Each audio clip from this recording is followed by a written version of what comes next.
Item 82 do nosso material didático, no livro 6, na página 132. Vamos estudar agora o ano 1180 da era cristã. Vamos estudar agora um exemplo, tá bom, de cristãos anabatistas, ok? E mais um exemplo de perseguição. Eu coloquei aí um texto para vocês do historiador Broadbent, que o título dessa obra dele, se vocês quiserem também, eu passo para vocês. Depois eu vou publicar essas duas obras que eu comentei hoje com vocês. Uma obra publicada nos Estados Unidos em 1931. O título da obra é A Igreja Peregrina. E essa obra, eu falo para vocês, é assim o título, tá bom? Que melhor descreve a igreja cristã nesse período.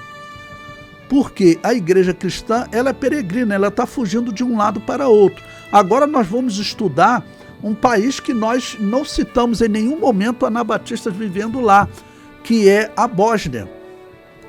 Ok? Então, esse historiador que escreveu essa obra, A Igreja Peregrina, veja o que ele diz.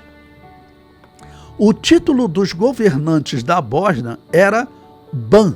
Assim como existe César, né, que era um título, se tornou um título, né, dos imperadores romanos. Alguns usavam, depois passaram a usar o título Augusto, que era acima de César. César passou a ser um subtítulo. Então, na Bósnia diz que os governantes eram chamados de Ban. Ok? Ele prossegue. O mais iminente deles sendo Culiban, que viveu de 1180 a 1204. Em 1180, este governante foi abordado pelo Papa como um fiel seguidor da igreja, no caso aqui da igreja católica, né? Tá bom? Que ele seria um seguidor. Mas em 1099, foi reconhecido que ele, sua esposa e família e 10.000 bósnios se juntaram a o que ele chama de heresia Bogomil ou Patarene, ou então igrejas de crentes na Bósnia, ou seja, eram igrejas anabatistas, que lá na Inglaterra eram chamados de separatistas, tá ok? Ou lollardos.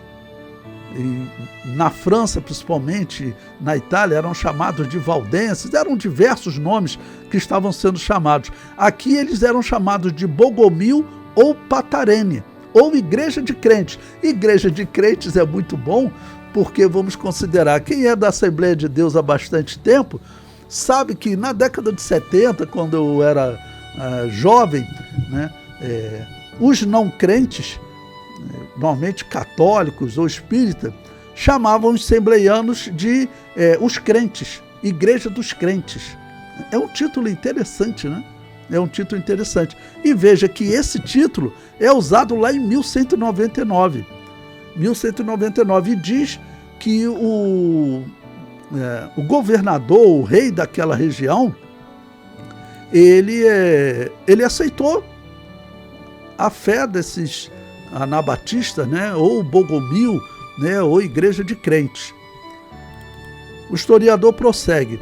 O Muidoslav, príncipe da Herzegovina, que é um país conhecido até hoje, né, Bósnia-Herzegovina, assumiu a mesma posição, ou seja, dois príncipes entraram para as igrejas anabatistas. Isso vai ser um problema, porque o católico, o Papa, ele, para ter o seu poder, ele tinha que ter esses reis no controle dele. Porque muito do dinheiro da Igreja Católica vinha exatamente, claro, dos reis e das terras que esses reis doavam para a Igreja Católica, onde parte do imposto era da Igreja Católica. Tá ok?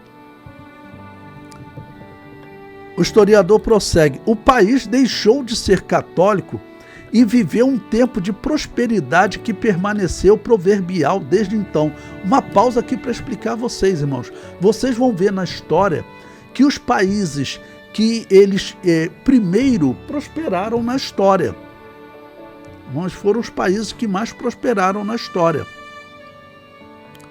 Então, e quais os países eu posso citar como exemplo para vocês? Posso citar Inglaterra, Holanda, são um dos melhores países para se viver na Europa. Os Estados Unidos, quando fez a sua independência da Inglaterra, ele colocou lá, né, próximo de 1790, ninguém poderá ser molestado por sua fé.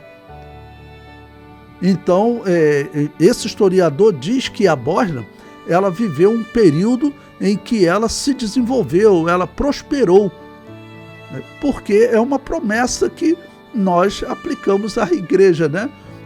Deus prometeu que quem abençoasse Israel seria abençoado. Quem abençoasse os descendentes de Abraão seriam abençoados. E nós somos descendentes de Abraão na fé, disse o apóstolo Paulo. Então o país que recebe o cristianismo bem é um país abençoado. Você veja, o Brasil, ele está sob maldição. Todo mês você vê o Brasil tendo déficit atrás de déficit, prejuízo atrás de prejuízo. Agora em fevereiro saíram os números, 30 bilhões de déficit. E o governo pega dinheiro emprestado para jogar no mercado. Vocês podem ver como o endividamento do Brasil está crescendo. Só esse governo atual já são mais de 100 bilhões de endividamento. O endividamento que é contado principalmente pelo PIB, né? Cresceu da casa de 70% do PIB para a casa de 80%. Por quê? Porque o Brasil hoje é um país que ele está contra Israel e contra a igreja. Eles tentaram no ano passado colocar os terreiros de Umbanda como sendo postos de saúde. Os postos de saúde do INSS, teria alguém lá de terreiro de Umbanda para fazer um tratamento alternativo. O Congresso criou uma lei, proibiu, o governo deu um jeito e conseguiu fazer. Agora, os terreiros de Umbanda vão ter investimento do governo para serem postos de saúde. Esse país vai para o buraco, irmãos. Esse país vai para o buraco. Cada vez que você vai no mercado, você faz uma compra simples, tá ok? Você vai gastar 300, 400, 500 reais. Você fazer uma compra do mês, hoje, né, o normal é você gastar 1.000 e daí para diante. Então, esse exemplo que esse historiador está contando da Bósnia é interessante. Ele prossegue, ainda na página 132, não havia padres, ou melhor, o sacerdócio de todos os crentes foi reconhecido. Por quê? As igrejas anabatistas pregavam isso, que todo cristão é um sacerdote, todo cristão pode pregar, inclusive as mulheres. As igrejas eram guiadas por presbíteros, né? Como era a Assembleia de Deus, né? Que foram escolhidos por sorteio, vários em cada igreja. Um supervisor, chamado de grão-duque, pai, e irmãos ministradores, chamados de líderes e anciãos. As reuniões poderiam ser realizadas em qualquer casa, e as reuniões regulares, os locais de culto, eram bastante simples, sem sinos, sem altar, apenas uma mesa sobre a qual pode haver uma toalha branca e uma cópia dos evangelhos. Então você veja, já na Bósnia, havia, como eu mostrei para vocês em outro momento, tradução da Bíblia. E isso a Igreja Católica não aceitava. Não aceitava. Nós veremos que Walter Lollardo, aquele que a Igreja Católica chamou de os Lollardos, Walter Lollardo, ele trabalhou pela tradução da Bíblia. Vimos, nós estamos no ano 1199 agora, nós vimos que Pedro Valdo, ele também fez uma tradução da Bíblia. A Igreja Católica caça eles para matá-los. E aqui na Bósnia, então, o que eles fazem? Eles já tinham uma tradução dos evangelhos. E veja o que vai acontecer. Uma parte dos ganhos dos irmãos era destinada, além do alívio dos fiéis doentes e dos pobres, e para o apoio daqueles que viajaram para pregar o evangelho entre os não convertidos. Ou seja, aqui você já está vendo a obra missionária. Eu mostrei para vocês que lá nos anos 900, os paulicianos foram expulsos da Armênia e eles saíram pregando o evangelho pelo mundo. Vimos num tópico anterior que em 1154, a partir do ano 1000, eles começaram a chegar na Inglaterra. Aquele grupo que vinha lá da Armênia, que eram anabatistas, que são chamados na história de paulicianos. Era a verdadeira igreja de Jesus fugindo na história, irmãos. Fugindo da perseguição católica. Então vocês vejam o absurdo que a igreja, por exemplo, citar a Assembleia de Deus, o absurdo que a Assembleia de Deus está cometendo hoje, dizendo que nós saímos da igreja católica. Está aqui diversos historiadores que eu estou mostrando para vocês, mostrando que a igreja católica nos matava. Tá bom? O Papa Inocêncio III, continuando a leitura, que diz a história, irmãos, foi um dos papas mais violentos da história. Foi um dos papas mais violentos da história. O Papa Inocêncio III, com a ajuda do rei da Hungria, exerceu tal pressão sobre Culiban que no encontro em 1203 entre os enviados do Papa e Urban, acompanhado pelos magnatas da Bórnia, os nomes bórnios são complicados, né? Bigé-Lopolge, a planície branca, onde Culin mantinha sua corte, a Bórnia e os líderes concordaram em se submeter à Igreja Católica, prometeram nunca mais recair na heresia, mas erigiam um altar e uma cruz em cada um dos seus locais de culto, e ter sacerdotes que deveriam ler a missa e ouvir a confissão e administrar o sacramento 2 vezes por ano. Por que ele usou a Hungria? Segundo a história, a Hungria era um país mais rico e mais bem armado que a Bósnia. E o Papa diz a história. Ele ameaçou, se você continuar com essas igrejas dos crentes, né, nós vamos invadir a Bósnia. E aí o que o líder teve que fazer? Ele falou, não, então tá bom, então eu volto para o catolicismo. Não?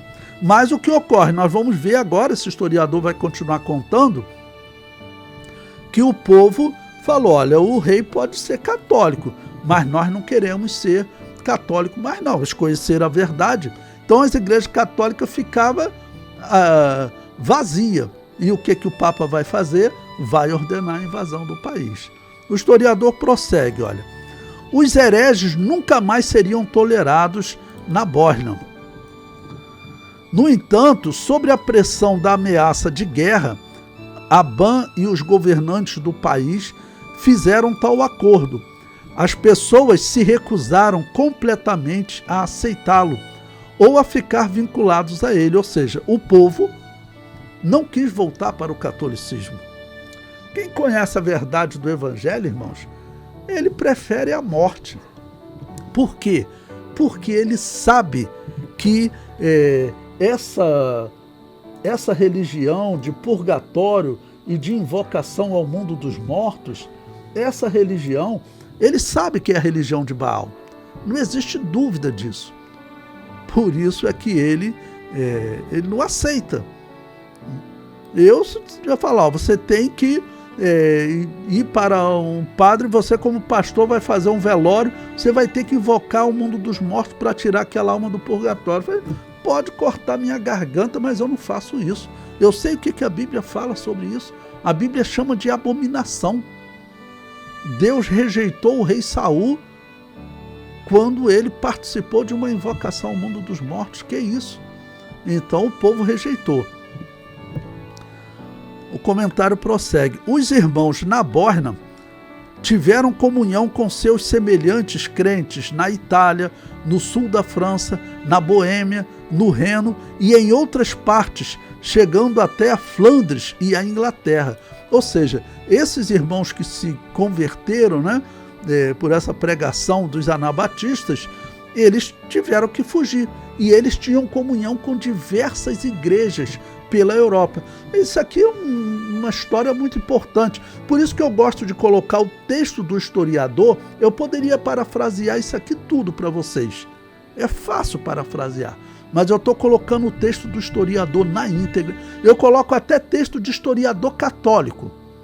Texto de historiador protestante. Tá bom? Para que fique claro para vocês o texto que eles pensam. E aí nós temos como agora interpretar. Então esse historiador está deixando claro que haviam sim igrejas anabatistas por toda a Europa. Mas os católicos, protestantes e reformados mentem para vocês. Eles dizem que existia a igreja católica e existia algumas igrejas problemáticas, que eram hereges, que eram perigosas e que tinham que ser destruídas. Qual era a heresia deles? Era não batizar recém-nascido, era não acreditar em purgatório, era não fazer invocação ao mundo dos mortos. Essa era a heresia deles. Então isso não cola. Eu posso garantir para vocês, se Jesus não voltar em 10 anos, em 15 anos, esse trabalho que eu estou fazendo com vocês, ele vai mudar a visão da história da igreja no Brasil, vai mudar. E eu posso garantir para vocês, se Jesus não voltar em 10 anos, nós provavelmente vamos ver as igrejas católica e protestante e reformada, tudo às moscas, como está acontecendo na Europa. Pode pesquisar, na Europa, essas igrejas católica, protestante e reformada estão sendo vendidas, estão sendo transformadas em museu, em bares, em pista de skate, porque ninguém quer saber dessas igrejas. Essa é uma igreja morta. Eles não acreditam na atualidade dos dons espirituais. Sem os dons espirituais, é uma igreja morta. Não tem como elas sobreviverem. Por isso que elas estão morrendo na Europa, nos Estados Unidos. E aqui estão tentando enganar a verdadeira igreja de Jesus, mas não vão conseguir não. Bom, o historiador prossegue. Quando o Papa declarou uma cruzada contra os albigenses e a Provença estava sendo devastada, fugitivos encontraram refúgio na Bósnia. Olha, albigenses era uma região da França. Albi é uma cidade da França. Lá tinha muitos anabatistas, que lá eles eram chamados de albigenses. A Igreja Católica organizou uma cruzada, irmão, um exército, e era para pegar e matar. Aí o que eles fizeram? Fugiram para a Bósnia. Mas agora, o que os católicos estão fazendo? Eles vão fazer uma cruzada contra os bósnios. Anciãos bósnios e provinciais eram consultados em conjunto sobre questões de doutrinas. Rumores correram que os movimentos espirituais na Itália, França e a Boêmia estavam todos ligados a um papa herético. Eles diziam que tinha na Bósnia uma pessoa que era o líder de todas as igrejas anabatistas. Nunca foi comprovado isso, mas é provável, né? É provável que alguém começasse a se destacar e fosse um pastor visto por todos como o líder de todas aquelas igrejas. Então eles dizem que tinha lá na Bósnia um pastor que, vamos dizer, nunca foi comprovado na história, porque eles tinham que fugir, né? E essas igrejas foram destruídas. Quando o exército do Papa entrar lá, vai destruir essas igrejas, matar essas pessoas. Quem não conseguir fugir vai ser capturado e queimado vivo, tá bom? Então eles dizem que teria um líder dessas igrejas que o Papa chamava então de Papa herético na Bósnia. Isso era apenas imaginário, pois nenhuma pessoa assim existia, mas mostrava que uma forte influência se manifestava da Bósnia. Um inquisidor italiano, olha o que ele vai contar agora, ou seja, aquele que o Papa manda para matar, né? E sempre lembrando, o inquisidor normalmente quem era? Era um franciscano ou dominicano.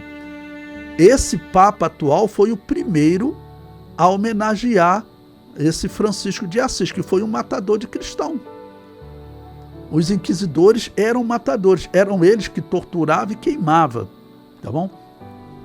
Ele diz, um inquisidor italiano Ranieri Saccone, vivendo no reinado de Cunli, que, tendo sido ele próprio um herege, ou seja, ele esteve nas igrejas anabatistas e depois foi contratado como inquisidor. Ele teria se desviado. Nas nossas igrejas, a gente vê, eu já pastoreei a igreja e eu vi pessoa aceitar Jesus e passa um tempo se desviar, daqui a pouco estava no mundo todo errado. Pelo que a história conta, foi o que aconteceu com esse Raniero, tá bom? Ele viveu naquela região e chegou a frequentar igrejas anabatistas lá, tá bom? E diz, ele sabia mais sobre eles do que a maioria. Chama-os de igreja dos cátaros, ou seja, os de vida pura. Cátaro, lembrando, vem do grego, significa puro, tá bom? Chamava eles de os de vida pura. Mas agora, por ordem do Papa, ele tem que matar. Nome usado desde antes da época do imperador Constantino. E diz que eles estende-se, presta atenção, do Mar Negro ao Atlântico. Significa do Mar Negro até o Atlântico, representa a região da atual Ucrânia até Espanha e Portugal. Ou seja, eles estavam em toda a Europa. É o que esse historiador conta sobre esse inquisidor. O mesmo historiador, no livro A Igreja Peregrina, que eu sempre repito, seria o melhor nome para a igreja na história, né? Ele diz, a paz que Caliban comprou ao ceder à pressão de Roma não durou muito, pois ele não conseguiu obrigar seu povo para observar seus termos. Após sua morte em 1216, o Papa nomeou autoridades católico romano e enviou uma missão para converter os bósnios. As igrejas anabatistas do país, no entanto, aumentaram ainda mais e se espalharam para a Croácia, Dalmácia, Istria, Carniola e Eslavônia. Cerca de 6 anos mais tarde, o Papa, desesperado de converter os bósnios por além de métodos forçados e encorajados pelo sucesso da sua cruzada na Provença, ordenou ao rei da Hungria para invadir a Bósnia. Então,